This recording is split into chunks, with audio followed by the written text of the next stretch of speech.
Number 1. Martin Truex Jr. MTJ reclaims his rightful throne atop the ACS Power Rankings. A dominating performance at Martinsville moves him onto Homestead. The most dangerous driver in the playoffs now has 2 weeks to prepare their championship race car.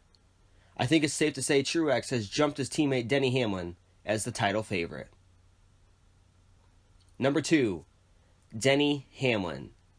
Speaking of old Dennis, he wasn't too far behind MTJ in the running order, yet he was leagues behind on the track. The 11 just wasn't on the same page as the 19, but a good enough run to keep Hamlin well above the cut line.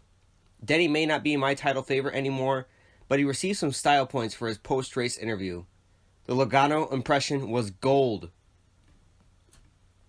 Number 3. Ryan Blaney. That was about as good of a run as you could hope for today if you are a 12 fan. Blaney ran in the top 5 pretty much all race long. Unfortunately, he was unable to maintain second place, but a top 5 was a good shot in the arm for young Ryan Blaney. Now he heads to Texas, a track he has historically been good at. And if you remember, he almost won the race there in the fall 2018. Look for Blaney to make some waves in the Lone Star State this weekend. Number 4. Joey Logano. With all the late race restarts, we may have seen a repeat of the 2018 fall race at Martinsville, but this time it would have been Logano tracking down Truex. Joey was on the move, but was pinched off 4 by Hamlin, and the rest was history. I think a lot of us all thought he was done for, but then the resilient son of a gun finishes 8th and salvages his points position, much like most of this playoffs. Joey may just prove me wrong and make it to Homestead with a chance to defend his title. Number 5.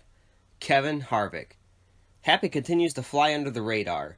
He has been the quietest driver all playoffs long, but now he may start feeling the pressure. He'll need to step up his game and get back in winning form to make the Final Four, because the way the top 4 are running, they may not be catchable with good points days. Good thing we're heading to some of his best tracks as we close in on Miami. Number 6. Kyle Busch. Once again, Rowdy lets his anger get the best of him. I'm interested to see how he runs at Texas. He probably should have won at Texas last spring, but he came up short to Hamlin. Now we're all starting to wonder if he'll win again in 2019. The clear-cut title favorite during the first half of the season is one more slip-up away from running out of his hard-earned playoff points and could be the driver on the outside looking in.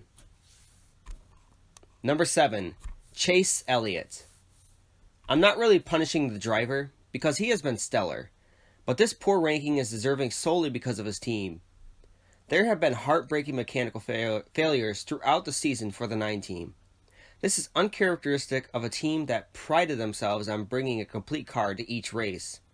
An engine failure in practice and then a broken axle all but broke the back of this 9 team. They are a must-win with 2 races to go yet in the round of 8. That should not be the reality for this young talent. Number 8, Kyle Larson. Just as I thought, Larson would struggle at Martinsville. The 9th place finish was no indication of the actual day he had. Elliott sits above him because he was actually running top 5 when problems struck, but Larson was mired back in the late teens. The round of 8 could be tough for Larson if he could not salvage Texas. Big stage points are a must for this 42 team.